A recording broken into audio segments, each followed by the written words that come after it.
오늘 읽은 봉독하신 말씀 중심에서 새 사람 됨의 열매라는 제목으로 하나님 말씀 선포합니다. 지난주에도 옛사람 얘기 많이 했죠. 새 사람 얘기도 많이 했고 음식의 궁합이 맞아야 된다는 얘기도 했는데 그런 것처럼 새 사람과 옛사람과 새 사람 이 관계를 우리 그리스도인들이 분명하게 그 이해를 하고 있어야 될 본문입니다. 크리스찬이냐 아니냐를 가르는 아주 선명한 말씀이 있어요. 정의를 내릴 때 이 사람이 크리스찬이냐 크리스찬이 아니냐 뭘로 규정을 하느냐 말씀이 규정을 선명하게 해주고 있는데 제가 좋아하는 말씀 가운데 하나인 갈라디아서 5장 24절 말씀이에요. 암송하시기 바랍니다. 그리스도 예수의 사람들은 크리스찬은 그 말이죠. 그리스도 예수의 사람들은 육체와 함께 우리 육체를 갖고 있죠. 육체와 함께 그 정욕과 탐심을 십자가에 못 박았느니라 그랬어요. 이게 그리스도인이에요. 이게 새 사람이 되는 기준이에요. 이건 노력해서 되는 게 아니에요. 노력하는 사람은 벌써 율법에 빠져 있다는 걸 알면 되는 거예요. 우리가 이제 저쪽에 나무를 심어놨더랬는데 저걸 살리려고 상당히 우리가 공을 들였어요. 제 맨 저쪽 끄트머리에 있는 대추나무가 하나가 죽을 뻔하다가 살아났어요. 그래서 이제 그거 죽었구나. 하나는 이제 버렸다. 이렇게 포기를 했는데 나중에 보니까 밑에서 싹이 올라오더라고요. 그래서 이게 만약에 접붙인 자리 밑에서 올라오면 이제 개대추나무고, 접붙인 자리 위에서 살아서 싹이 올라오면 이게 사는 건데 어떻게 되나 보자 알고 봤더니 두 가지가 올라왔어요. 접붙인 자리 밑에서 싹이 하나 올라왔고 접붙인 자리 바로 위에서 싹이 하나 올라가지고 저 나무는 두 종류가 지금 올라가고 있어요. 그래서 밑에서 올라온 것은 콩알만 시간 대추만 열려요. 그리고 위에서 올라온 싹은 올해 보니까 엄지손가락만한 게 열렸더라고요. 네. 저게 지금 옛사람과 새사람을 너무 선명하게 보여주고 있는 나무의 모습이에요. 그러니까 우리 옛사람은 뭐하고 조합이 돼가지고 만들어진 사람이냐면 육체와 마음이 딱 달라붙어가지고 육체의 영역과 마음의 영역이 꽉 달라붙어 있는 상태인데 그 마음에는 뭐가 들어있는 거냐? 이 세상의 가치가 마음에 담겨져 있는 사람이에요. 이게 옛사람이에요. 그걸 성경에서는 육의 몸이라 그랬어요. 로마서 같은 데서는. 그러니까 저 밑에 대추나무는 육의 몸이에요. 그러니까 저건 아무리 지가 노력해도 엄지손톱 같은 대추를 맺히게 할 수가 없어요. 닭똥 같은 걸음을 아무리 잘 줘도 안 되고 아무리 물을 줘도 안 돼요. 옛사람에게서는 절대로 그런 게 열릴 수가 없어요. 그럼 지가 노력하지 않아도 뭐가 열리느냐? 작은 대추가 열리는 것처럼 우리가 지난주에 봤던 대로 옛사람의 모습에서 나타나는 열매가 쭉 남아 있었어요. 음란과 부정과 사욕과 악한 정욕과 탐심이니 탐심은 우상 숭배니라. 분냄과 노여움과 악의와 비방과 너희 입에 부끄러운 말과 거짓말과 이런 모든 옛사람의 행위는 그냥 저절로 열매가 맺히는 거예요. 노력하지 않아도. 마찬가지로 새 사람으로서 우리가 오늘 살아갈 때 새 사람이 열매를 맺게 되는 것도 이건 저절로 맺혀지는 거지 노력해서 맺혀지는 게 아니에요. 오늘 새 사람의 열매를 우리가 읽었어요. 본문에 보니까 새 사람의 열매가 나오는데 12절에 긍휼과 자비와 겸손과 온유와 오래 참음과 서로 용납함과 용서함과 그리고 이 모든 것 위에 사랑을 더하라. 이게 지금 새 사람들이 맺고 살아야 될 열매인데 자, 우리가 지금부터서 이제 나가서 자, 우리 긍휼을 열심히 베풉시다. 그리고 자비를 베풀고 그리고 겸손합시다. 온유합시다. 오래 참읍시다. 사람들에게 대하여 정말 관용을 베풀어 줍시다. 용서해 줍시다. 그리고 이 사랑을 더해 줍시다. 이게 노력하는 것은 율법입니다. 해보세요. 절대로 안 돼요. 된다는 사람은 그 사람은 하나님이에요. 된다는 사람, 이 사람 예수님이에요. 되는 이유가 둘 중에 하나예요. 새 사람이기 때문에 된 것이거나 옛사람인데 이 새 사람의 열매를 맺으려고 나름대로 열심히 노력을 해가지고 꼭 참는 거예요. 그러니까 참기는 참았어요. 그때 그 한마디 했어야 되는데 참았고, 그냥 한 주먹 날렸어야 되는데 참았고, 꼭 참았어요. 근데 어느 날 터졌더니 그동안에 보에 저수지에 물이 저 바닥만큼 있을 때는 그냥 수문이 터져도 괜찮은데 이게 가득히 넘쳐 있을 만큼 됐는데 뚝이 무너져 봐요. 난리 나는 거예요. 그래서 그 사람이 뭐라 하는지 아세요? 사람이 한참 참으니까 사람이 좋아서 그런 줄 아느냐고, 나는 뭐 쓸개도 없는 줄 아느냐. 그래가지고 그때 터지면 수습이 안 돼요. 그래서 볼 때 우리 하는 말 있잖아요. 착해 보이는 사람이 화나면 무섭다고. 그 사람이 왜 그래요? 너무 오래 참은 거예요. 그 왜 참았어요? 여태껏 벼르고 있었던 거죠. 결정적인 순간에 한 방에 넣어버리려 했던 거예요. 이거 옛사람입니다. 절대로 안 참아진다니까요. 여러분 참아보려고 아무리 노력해보세요. 이렇게 되면요, 그 한마디 해버렸으면 차라리 나을 것을 참고 있는 사람은 속병이 생깁니다. 잠을 못 잡니다. 입맛이 없어집니다. 화가 납니다. 그리고 내 마음 알아준 사람 붙들고 그 사람을 막 엄담을 늘어놔야 속이 직성이 풀립니다. 왜 그렇게 살아요? 근데 그 말 들어야 될 그 당사자는 자기가 그런 말을 들을 존재인 줄도 모르고 발 쭉 뻗고 잡니다. 헤헤헤 그러고 다닙니다. 속이 천불이 납니다. 그럴수록. 이게 다 옛사람이에요. 여러분, 예수 믿는다고 새 사람이 그냥 저절로 돼가지고 그냥 이게 그렇게 되는 게 아니에요. 사람을 연구를 해서 뭐 아는 방법도 있지만 성경이 가르쳐주고 있어요. 하나님이 사람을 지으셨기 때문에 우리 사람이 어떤 존재인가를 잘 설명해주고 있잖아요. 옛사람은 죽지 않으면 안 돼요. 근데 우리가 죽을 수가 없으니까, 우리가 이걸 해결할 수가 있다면 예수님 오실 필요 없고 이 세상의 모든 종교가 다 좋은 거예요. 자기를 죽이면 되는 거니까. 근데 아무도 이렇게 옛사람을 죽일 사람이 없기 때문에 이 옛사람으로는 절대로 하나님을 기쁘시게 할 수 없다 그랬잖아요. 이 옛사람이 좋은 생각을 해도 하나님이 기뻐하지 않는다니까요. 이 옛사람 마음속에도 선교합시다. 이 옛사람 마음속에도 전도합시다. 그런 마음이 있어요. 없는 게 아니에요. 옛사람 마음속에도 겸손을 흉내낼 수 있듯이, 옛사람 마음속에서도 사랑을 흉내낼 수 있고 긍휼과 자비를 흉내는 낼 수 있듯이 옛사람 마음속에도 다 그런 게 있어요. 그러나 하나님은 기뻐하지 않으세요. 하나님이 받으시는 건 그 새 사람을 받으시는 거예요. 그 새 사람은 예수님 안에 있을 때만 만들어지는 사람이에요. 그래서 예수님이 그 안에 살게 되기 때문에 이 열매가 노력해서 맺혀지는 게 아니라 긍휼과 자비와 겸손과 오래 참음과 온유와 이런 것들이 그냥 딱 잘라버리고 그 위에다가 참 대추나무를, 굵은 대추나무 종자를 딱 붙여놨더니 그냥 열리는 거예요. 그냥 열리는 거예요. 감나무도 떫은 감을 딱 잘라버리고 거기다 단감나무를 붙여놨더니 그냥 단감이 계속 열리는 거예요. 이 나무가 노력하는 게 아니라니까요. 새 사람의 삶이라는 것은 우리가 노력해서 나온다 그러면 이건 아직 옛사람이라는 뜻이에요. 새 사람의 열매는 그냥 예수님만 바라보면 맺혀지게 돼 있어요. 예수님을 모시고 살아가는 속에서 그냥 열매가 맺혀지게 되는 거예요. 잠시도 그 예수님을 바라보는 걸 30분, 1시간 바라보지 아니하면 바로 옛사람의 열매가 쑥 나와버린다니까요. 그게 인간이에요. 그래서 제가 지난주에도 여러 차례 강조했지만 목사라도 안 된다는 얘기가 바로 그 말인 거예요. 어느 누구도 안 돼요.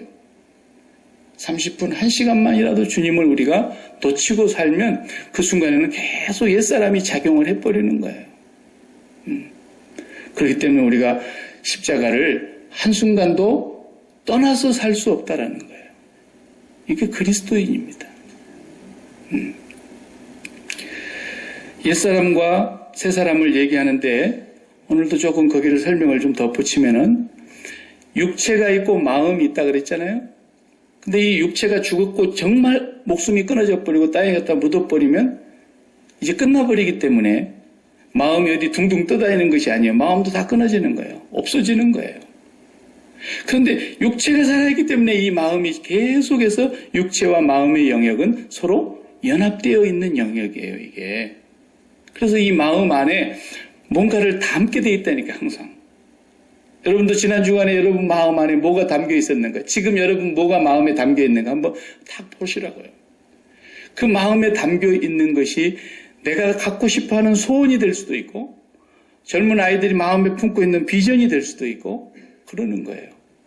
그런 걸 비전으로 갖고 있으라고 비전 외치는 사람은 그 목사도 옛사람이고 그 듣는 사람도 옛사람 안에 살고 있는 거예요, 계속.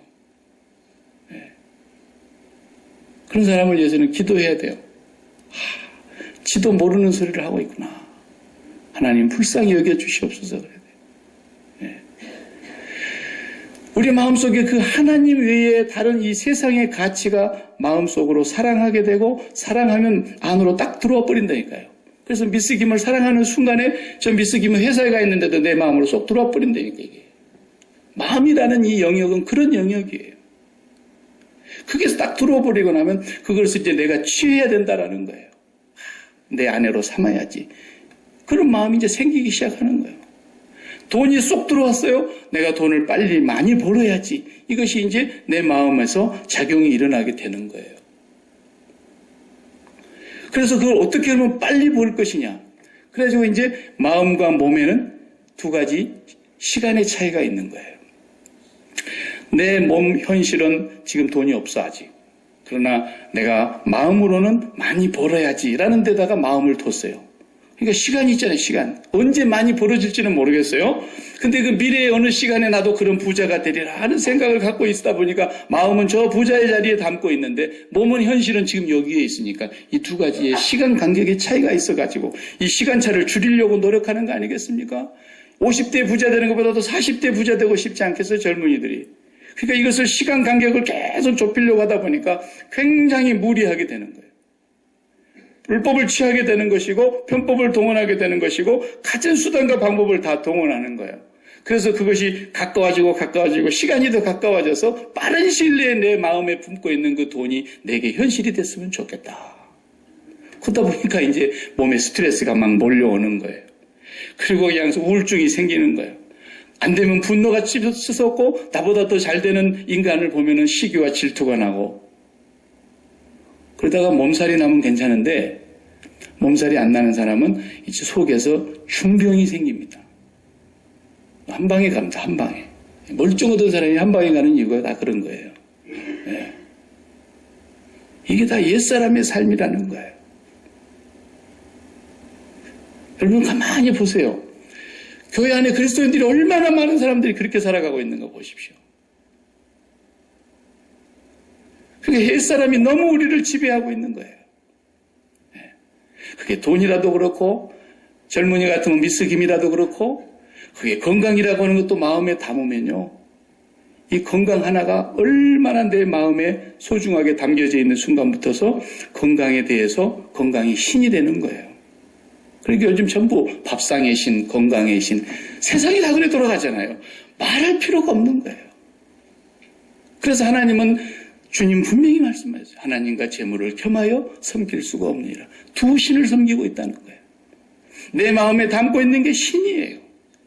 독일의 유명한 신학자가 2차 대전 때 미국으로 망명했죠. 보네퍼 목사님은 그냥 나치와 싸우다가 잡혀서 돌아가셨지만 같은 동료였던 보네퍼 목사님의 동료였던 폴 틸리는 미국으로 와서 유니온 신학교에서 교수를 했어요.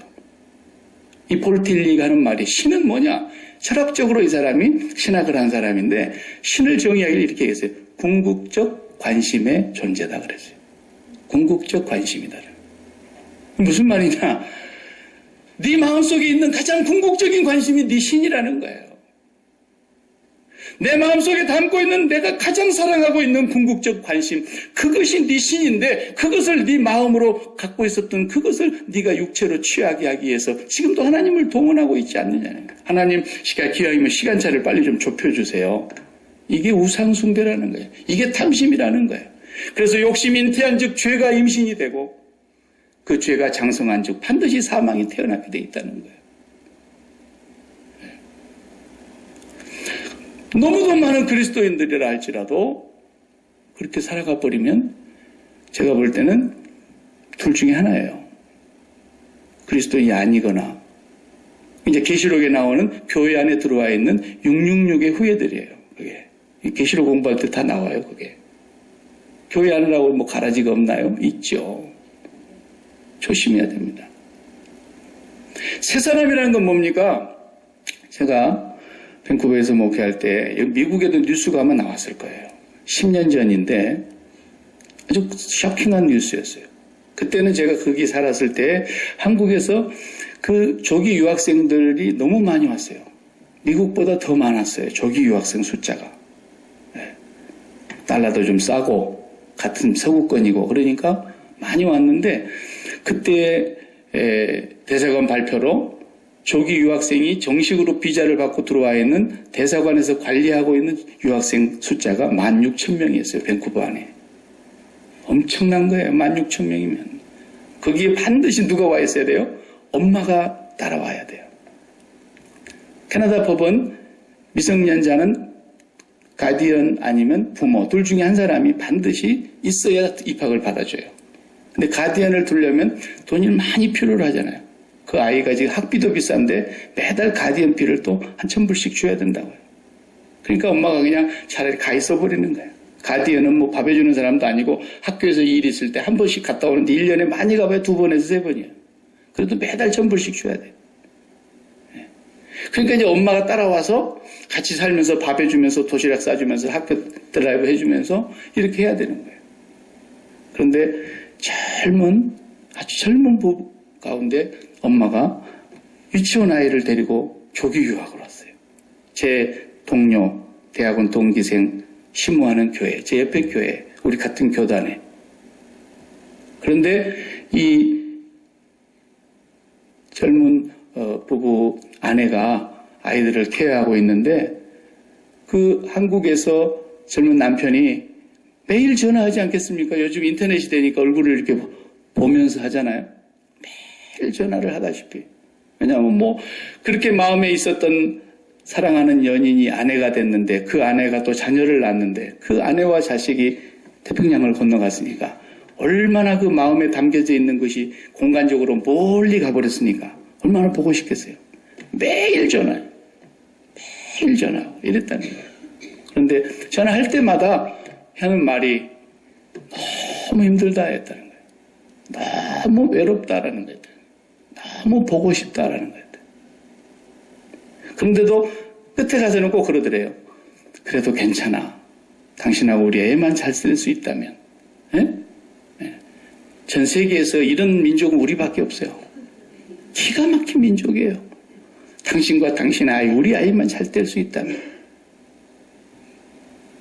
그런데 온 지 6개월 만에 그 썰렁한 이제 전세금 다 빼고 아주 작은 단칸방으로 이제 혼자 가서 돈 벌어갖고 다 보내야 되니까 그때 그 방에서 싸늘하게 죽었어요. 전화가 안 오고 전화를 안 받으니까 누가 갔잖아요. 죽어 있는 거예요. 너무 심리적인 압박과 스트레스를 못 견디다가. 예. 막 빅 뉴스였어요. 그게. 예. 그게 육체와 마음이 뭘 얘기하는 거냐면 우리 마음에 정말 담고 있는 이것이 우리 육체와 이렇게 멀리 떨어져서 시간적으로도 언제 내가 소원하는 것이 나에게 현실이 될까? 이것도 힘든 일인데 공간적으로 태평양을 넘어와 있으니까 얼마나 힘든지 몰라요. 그래서 만들어진 노래가 있죠. 당신과 나 사이에 저 바다가 없었더라. 이게 떨어지면 못 산다는 거예요. 특히나 내 마음에 담고 있는 것이 떨어져 나가고 내 마음에 담고 있는 것이 빨리 다가오질 않고 전부 그래서 화나고 짜증나고 우울증 생기고 속이 뒤집어지고 그러는 거예요. 내가 지금 오늘 하루 종일 일했어요. 너무 몸이 피곤하고 내 신경이 굉장히 날카로워져 있는데 빨리 내 집에 가서 쉬고 싶은데 씻고 눕고 싶은데 아예 도로가 그냥 트래픽이 생겨가지고 10분 안에 도착할 집이 40분, 30분 막 이렇게 걸려봐요. 속에서 막 힘들어지잖아요. 왜? 내 마음의 시간은 지금 가까워져 있기를 바라는데 아니다라는 거예요. 이런 게 다 옛사람으로 살아가는 삶의 모습들이에요. 이게. 여러분 마음속에 있는 것들이 그렇게 시간적으로 육체와 멀리 떨어져 있고 그리고 공간적으로 그렇게 멀리 떨어져 있고 그렇게 살면 안 돼요. 절대로. 예수 믿는 사람은. 그렇게 사는 삶을 예수님이 십자가에서 죽여버리려고 오신 거예요. 이 옛사람을 끝내려고 오는 것이고 이 옛사람의 방식을 끝내려고 오신 거예요. 주님은. 그럼 어떻게 살아란 말입니까? 어떻게 살아라는 말이냐는 것을 사도 바울이 빌립보서에서 아주 그것도 선명하게 가르쳐주고 있어요. 빌립보서 한번 펴보실래요? 빌립보서 1장을 보시면은 20절부터서 아주 선명하게 육체와 마음이 간격을 두기는 어떻게 간격을 두고 살아야 되는가를 설명하고 있어요. 빌립보서 1장 20절 다 같이 보면은 나의 간절한 기대와 소망을 따라 아무 일에든지 부끄럽지 아니하고 오직 전과 같이 이제도 온전히 담대하여 살든지 죽든지 내 몸에서 그리스도가 존귀되게 하려 하나니 이는 내게 사는 것이 그리스도니 죽는 것도 유익함이니라. 이제는 자기 안에 그리스도가 살아요. 자기가 죽었어요. 그래서 22절에 그러나 만일 육신으로 사는 이것이 내 일의 열매일진데 무엇을 가릴는지 나는 알지 못하노라.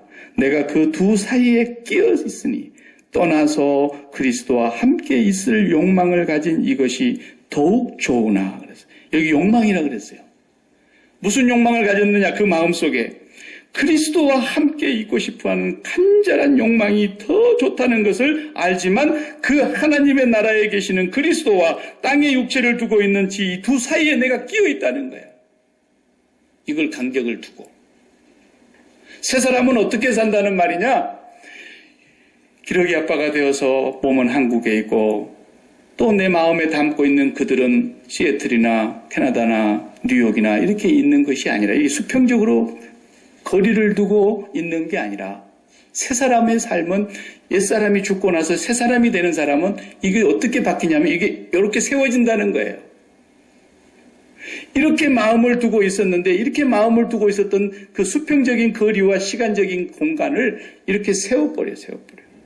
그래서 사도 바울이 내 몸은 지금 땅에 있지만 내가 떠나서 죽어서 그리스도와 함께 있음을 좋겠다는 이 욕망을 갖고 있는데 그것이 더 좋은 걸 내가 알지만 그래도 주님께서 아직까지 여기에 육체로 머물게 있게 하신 것은 내가 사는 것이 아니라 내 안에 그리스도가 살고 계시기 때문에 내가 이제 여기서 살아도 죽어도 그리스도의 영광을 위해서 사는 것이니까 하나님이 살아라고 하시는 동안까지는 살 수밖에 없지만 내 마음이 지금 어디로 가 있어야 된다는 거냐면 저 위로 가 있어야 된다는 거예요. 마음과 육체가 이렇게 떨어져 있어야 그 사람이 새 사람이라는 거예요. 이것이 이렇게 떨어져 있는 사람 전부 옛사람이에요. 그러니까 우리가 그리스도를 떠나서는 살 수 없다는 말이 그 말인 거예요. 잠시도 우리가 그리스도를 떠나서는 다시 이렇게 수평적인 관계로 내 마음속에 세상이 밀고 들어와가지고 세상을 사랑하는 그 마음 때문에 스스로 지쳐서 번아웃되는 거예요. 여러분 마음속에 들어와 있는 거 다 주님의 십자가를 바라다 보면서 그 죽음이 나의 죽음이었다는 것을 매일 시인하고 확인하고 고백하고 시작하라는 거예요. 그 사람 마음속에 성령이 오셔서 이제는 여러분이 옛날에는 마음에 담고 있었던 그것들이 다 누구하고 관련이 되어 있다는 것이냐면 하나님과 연결되어 있다는 거예요. 지금까지 내 마음속에 옛사람으로 살았을 때 담고 있었던 그 모든 세상의 가치들은 다 하나님의 것이에요. 만물이 주의 것이요 주로 말미암았고 주를 위하여 있는 것인데 꽃 한 송이도 하나님과 연결되어 있다니까요. 솔로몬의 모든 영화로도 이 꽃 하나만을 못하게 하는 이 아름다운 꽃도 하나님께 연결이 되어 있어요. 참새 한 마리가 땅에 떨어져 죽는 하찮은 것이라도 하나님과 연결되어 있어요. 모든 것은 하나님과 연결되어 있으니까 하나님과 연결되는 것을 네가 도둑질하지 말고 네가 마음에 담아야 될 것은 하나님 한 분이다라는 거예요. 날마다 그래서 예수 그리스도를 통하여 네가 이 세상에 담았던 옛사람이 죽었다는 걸 확인하고 너희가 죽었고 너희 안에 감추어져 있는 것이 어디냐? 하늘에 있다. 하늘에 너희 생명이 감추어져 있다. 너희가 그리스도와 함께 할례를 받았느냐? 그렇다면 여러분은 죽은 것이다. 바울은 계속해서 그걸 말씀하면서 이제 우리의 마음이 하나님께 가 있어야 된다라는 거예요. 하나님께 딱 가보니까 마음이 매일 하나님께 드리는 기도만 하는 거예요. 십자가 붙잡고. 하나님께만 내 마음속에 들어오려고 하는 건 다 십자가로 방어막을 치고 방주에 그 역청을 발라서 물이 스며들지 못하게 하는 것처럼 바다에 빠지지 않고 바다에 떠 있는 배처럼 계속해서 내 마음속에는 세상이 들어오지 못하게 하고 하나님만 바라보고 갈 수 있도록 하기 위해서 그 하나님께로 갈 수 있는 유일한 길이 예수 그리스도이고 예수 그리스도와 함께 죽은 사람이 그리스도와 함께 연합하여 부활하고 승천하고 하나님께로 가는 그 동선이 되기 때문에 그렇게 매일 기도하라는 거예요. 그렇게 기도하면서 하나님의 그 자리에 우리가 이루고 보면은 이 세 사람의 마음속에 하나님께서 갖고 계시는 생각을 넣어주시기 시작해요. 성령께서.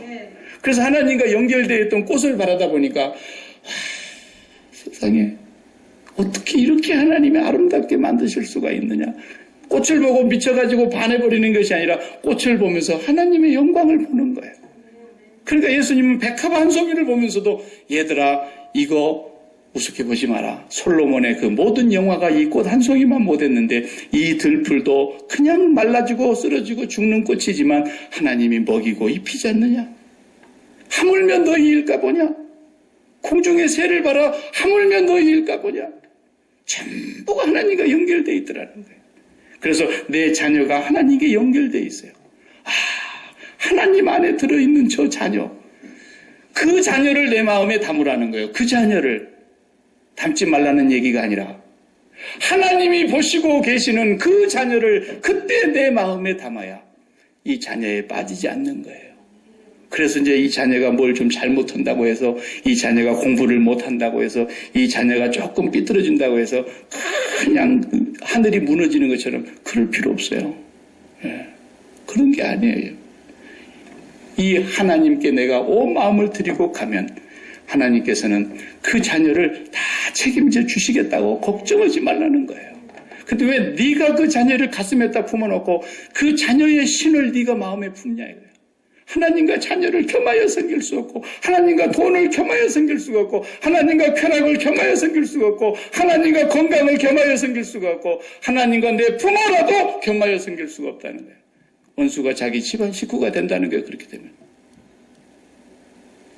철저하게 우리는 하나님을 향해서 나아가는 것만 우리 세 사람이 해야 될 일이고 그러니까 그 삶이 이루어지도록 매일매일 기도하는 가운데서 하나님의 마음이 내 마음이 되고 하나님의 생각이 내 생각이 되니까 하나님이 갖고 계시는 그 사업장에 대한 생각 그 생각을 내가 담고서 이 사업장에서 일을 하니까 내가 돈을 버는 것이 아니고 하나님께로부터서 주는 대로 받는 것이구나 라는 게 되는 거죠.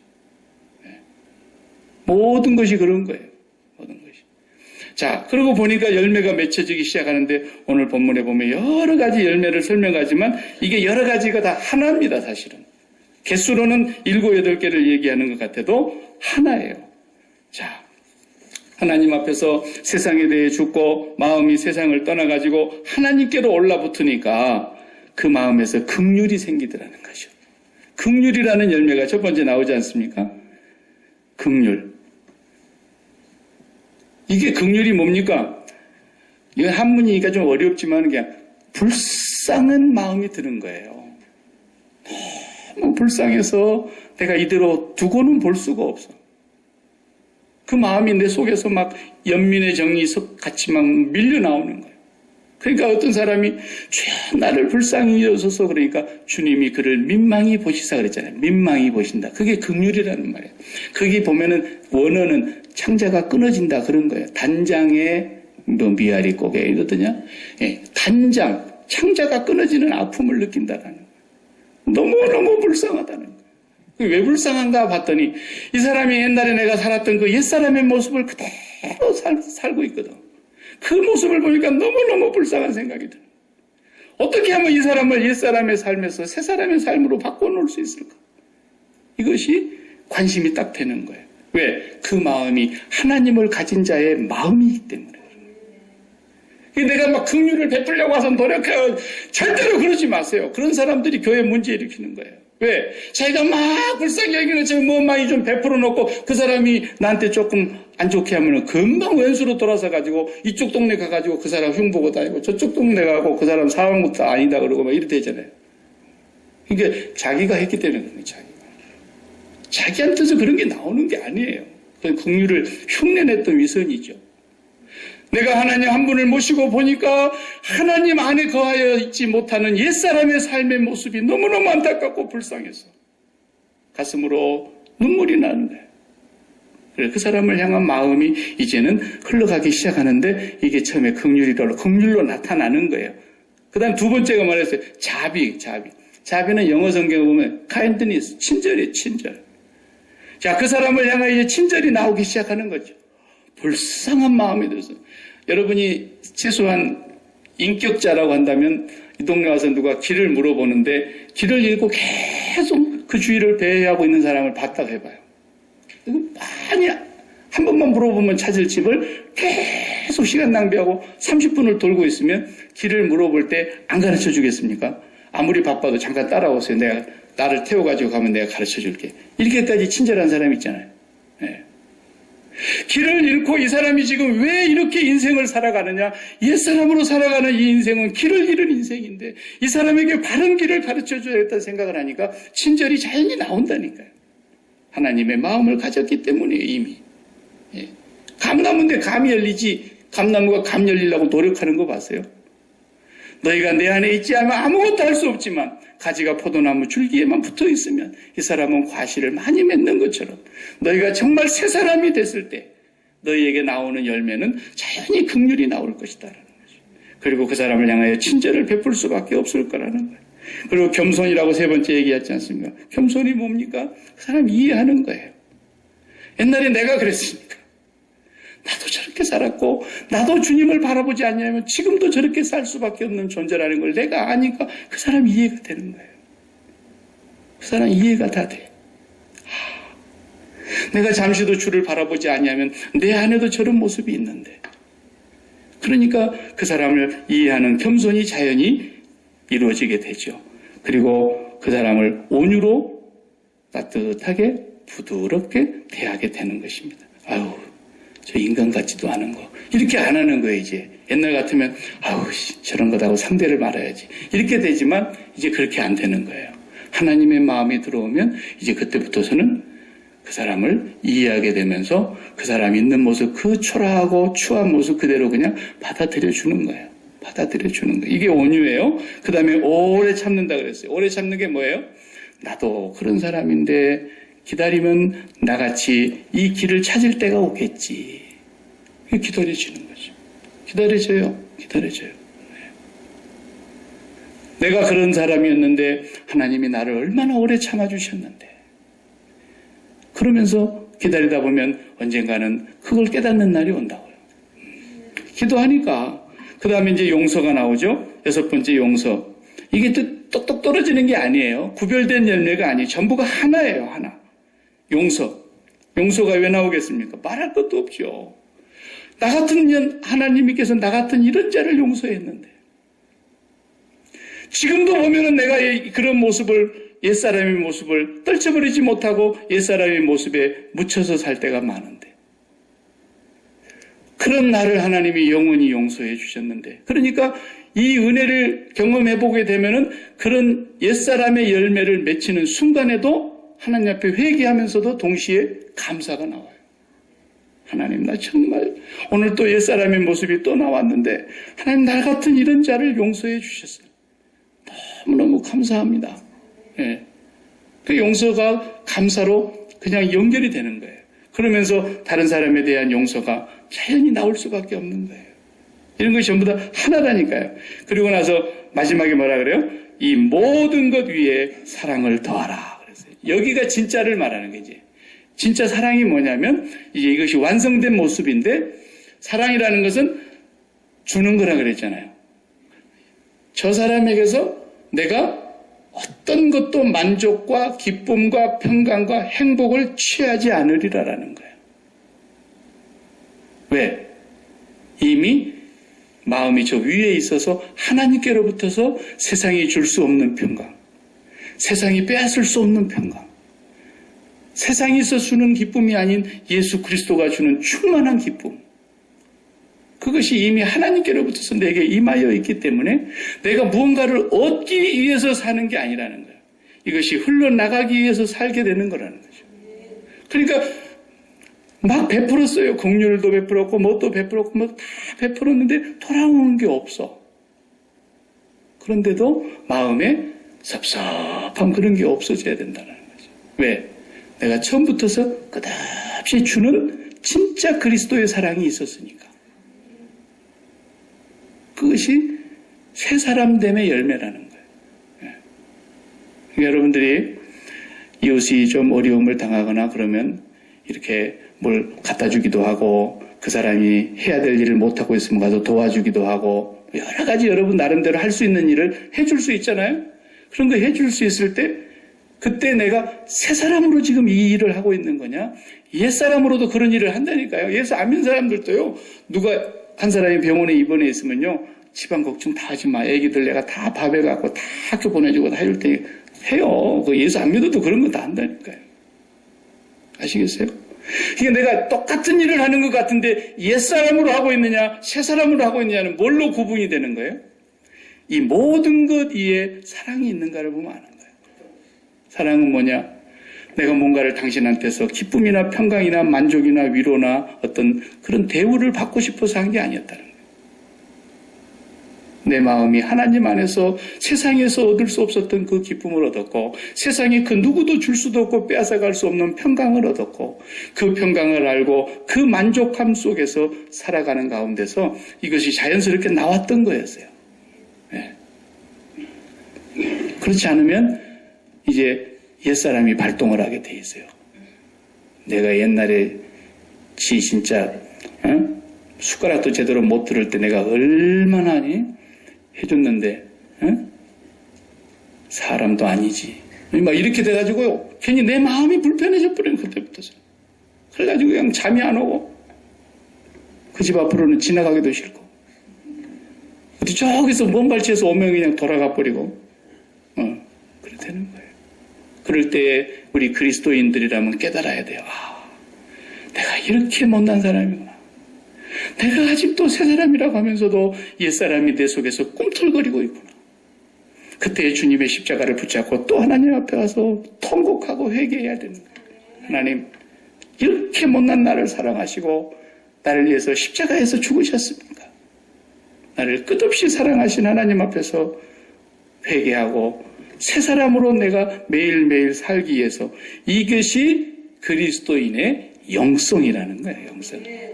오래 예수 믿었다고 영성이 자연히 생기는 게 아니에요.